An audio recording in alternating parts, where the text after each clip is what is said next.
Well, I bought this Excalibur probably just a few years before the pandemic, and I'd really been looking forward to getting one and didn't fully realize that by the time I ordered it, it was no longer made by the Canadian firm. So what saved this for me was I purchased from Pegasus this new assembly. This wore out on my original one that was made out of aluminum, so I ordered this from them, and I think I bought them one too. And that totally changed my saw.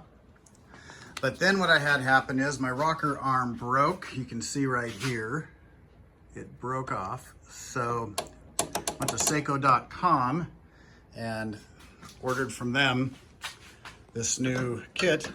So I'm gonna try my best to get it put together. The instructions aren't the best, at least as far as the quality of the images. Like right here, okay, I'm not really sure what number A48 is. So I'm gonna get my manual out, use that as a guide, but I'm gonna go through the process. I'm gonna get this replaced and I'll take you through it. So the first step is pretty easy. It's just to remove these 3 bolts using an Allen wrench, and I did that. Now we're on to step 2, remove screw A48. Now, looking at this picture, I'm not entirely sure which one's A48. So I got out the manual for my book, and let's see, now this is A48, so okay. So, and I found out that in French, VIS, I'm not a V, is screw, okay. But on the diagram, I'm still not entirely sure. Okay, there's 48 center. So I'm thinking it's this middle screw. Is it the middle screw of those? See, I'm coming over here to my actual, so I'm still figuring this out. So I'll go work on it and figure this out and get back to you. In subsequent photos in their manual, it shows this being removed. So what I did, I took out those 3 screws in that middle plate that hold these in.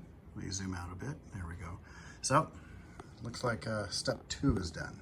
I think it's step 2. Yeah, step 2. It's partially removed. Instruction 3, pretty straightforward. So this one, and there's one on the other side. This one just spins. I haven't opened it up yet, but you do have to take off, at least on my model, this one, and there's one on the other side in order to remove the top, as it says. Okay, so that one, that spinny one that that's just holding this in, so I'll tighten that back up. Okay, so anyway, there's that. Well, step 4 says to remove, or to loosen the Allen key. Well, couldn't find one. The instructions show, or the manual shows that, yeah, there's an Allen key. But, so what I found out with inspection here is that this particular model, whoa, excuse me, sorry about that, didn't mean to bump that. It's got a false cover right here. So we'll take this off, and there's our nut for loosening it. Okay.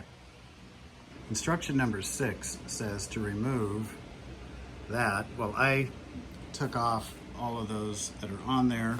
I don't know if I needed to yet, but then it says to remove the panel here. Well, you gotta, it's kind of a tight fit with my Swiss Army knife. I can gently pull this stuff out.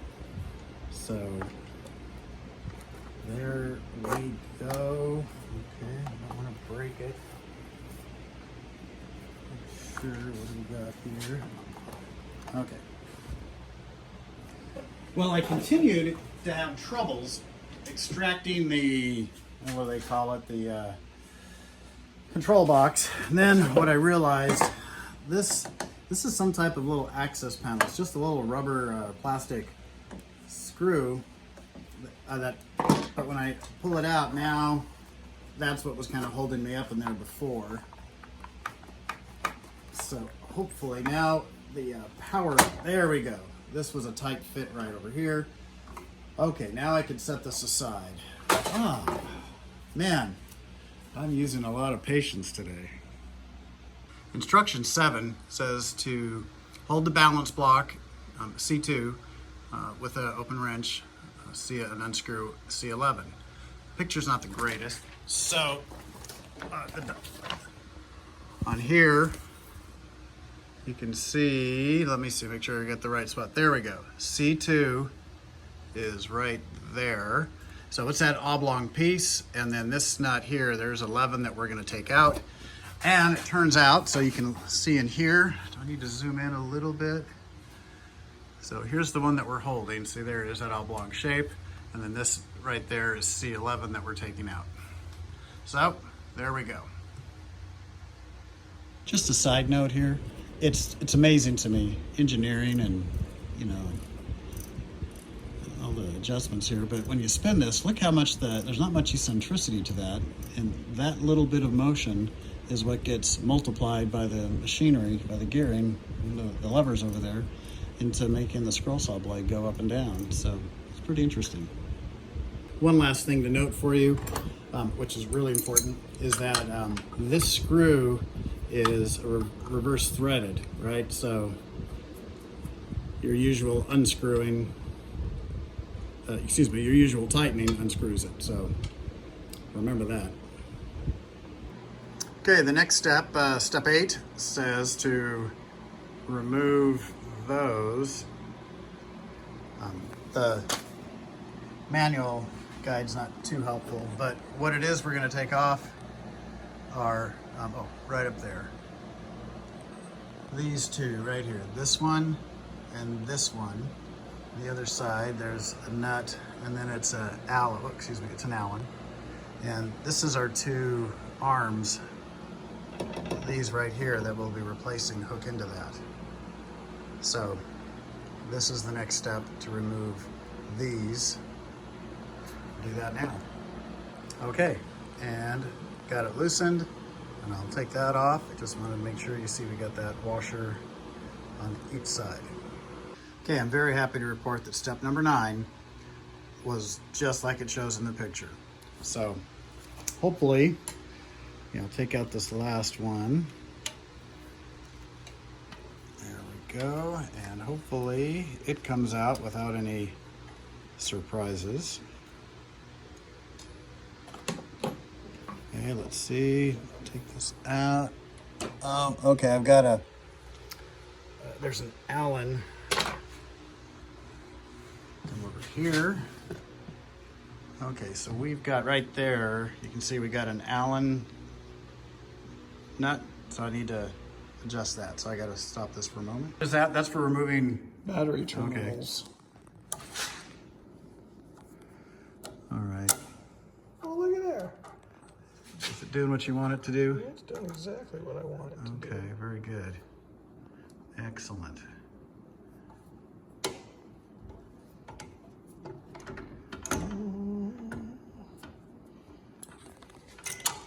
And the motor's out. Cool.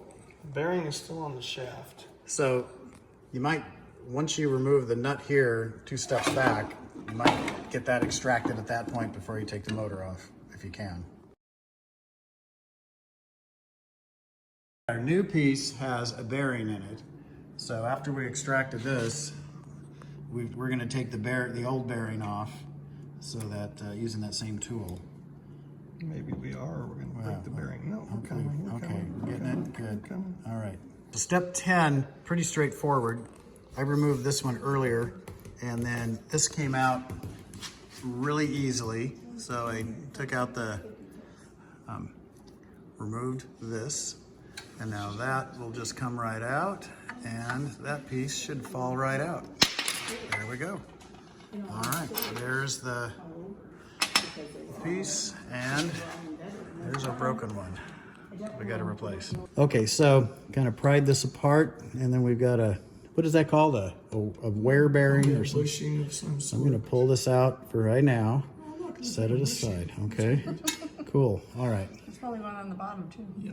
Now, I'm not sure if I missed it earlier in the instructions. I don't think so, but that rocker, that set of screws right there has to come out as well. So I'm going to take those out, and then we can pull out the old piece. Okay, we got the bottom one So there's, long arm on the bottom. and then let's see, does this one come out? Oops. Lost this. I don't know if it has that. Here we go. We'll put that. In the hole. Check it out. Now, am I going to have to delete something on the video here? Okay, so now we're going to look at what we got. Okay, so we got to remove this piece, correct? Mm-hmm. Bushing. Because this bushing is not present there. So we're going to take that out. Mm-hmm. And Get a little grease on there. Seal glide. Is that you're putting on? Seal glide. Okay. Apparently this is a... Silicone based. Oh, silicone, okay. Not Astroglide. That's different. Okay, Sorry. So Dee Dee was saying that we should shave it. all right, and so you're just putting a little bit extra. Okay. On the shoulder, on that face. I'm just looking anything that contacts. Okay. This isn't in the instructions, No, but it's not. I guess it's common sense if you're... Industry standard. Yeah, industry standard, Les says, okay. Don't use my name. Wes. Okay, now we're just working on getting that piece there around that, so it's a little bit of... This thin little washer has to go right in there, right in between it. And it fell out and it fell in there. We had to pull it out with a magnet, so make sure you got both of those. Okay, this is now gonna reapply this one back to that. Okay, so when you tighten these up, you can tighten those good and tight because the bushing in there allows you to get those, the screw really good and tight, the nut and the Allen bolt there, so tighten it up. Now, when you're disassembling these are they go back here. Just make sure when you pull them out, mark them. I forgot to do that. This one's got the smaller washers. This has got the bigger. The smaller washers go here, and we know that because we can match the wear pattern on the washer. But be smarter than I was. And mark these as soon as you pull them out. Okay, so we just got this one put in. Coming around. What was that? A little bit of Nose grease. a little bit of nose grease, huh? Okay.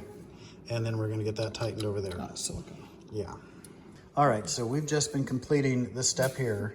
And just remember, back a few steps. Every time you remove those, make sure you have them labeled with either the step number or where you got it from with the number, because my friend hadn't been really observant and awesome. I would have missed that.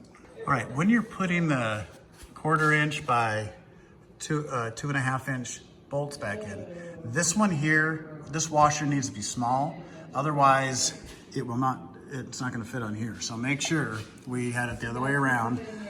We outsmarted ourselves. So this has to be the small washer so it'll fit the motor housing. Okay, there we go. Well, we have inserted all of step 15. We've got all the hardware on this one remounted there. And then down there, so that's the new one. Zoom in there, okay. And then directions number 16 says, assemble back all the parts that we did before. So here's the parts I've got left over. Now these 4 go in here, and you do need to remove those. I think the instructions said you just had to remove one of them, but at least on my model, see right there, and there, and there, it's being held in by these bolts, so you do have to remove those in the step. This piece goes here. I believe this has to do with either locking this down or adjusting it. So actually, I'll just put that on right now. At least put it there so it doesn't get lost. This one, I had this extra, but then I realized it was the piece right there. So when the new assembly had this already assembled, so I was a little alarmed at first that this was a mistake, but it's not. It's the old piece. This is the wire bundle that will go back there. Actually, okay, it'll not go there. It'll be on this piece when it's in there. It goes over there. So I'm gonna go ahead and just do time lapse, put this all back together, and we'll test it out and see if it works.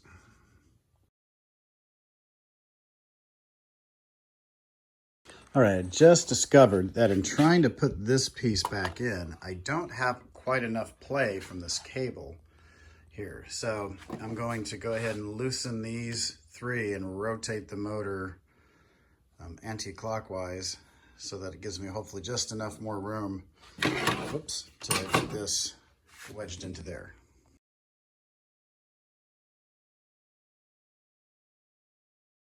All right, so rotating this wasn't enough to get me clearance. So I'm just gonna have to take the bolts off and I'm gonna have to rotate this one more set.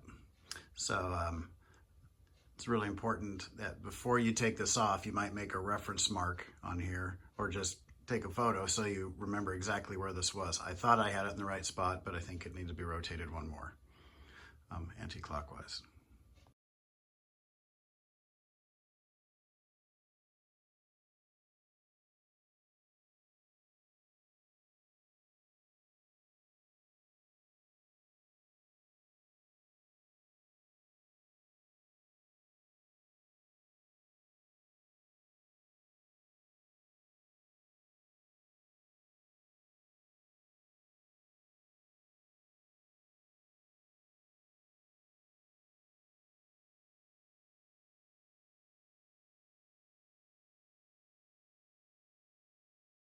Well, okay, not paying attention to details earlier. The small washer here does need to be on the bottom.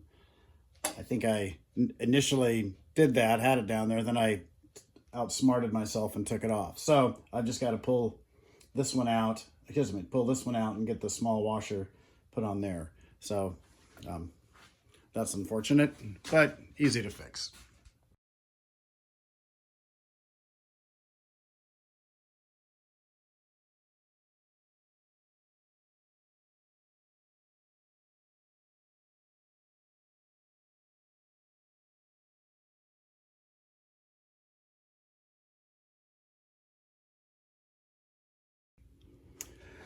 Well, I got it all put back together, and at first when I pushed this down, the motor was trying to turn, but it felt like it was a little bound, excuse me.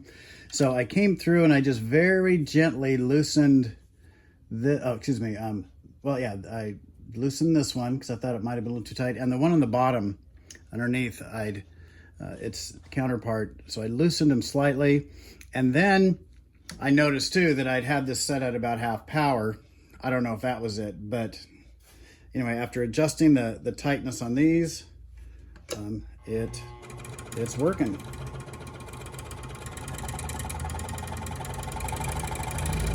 And it's, that scared me. I thought and I'm wondering if my arm was beginning to fail for quite a while because I didn't have, before it broke, I couldn't get it nice and slow like this. It seemed like it wanted to go from almost, motionless to full speed. Anyway, there we go.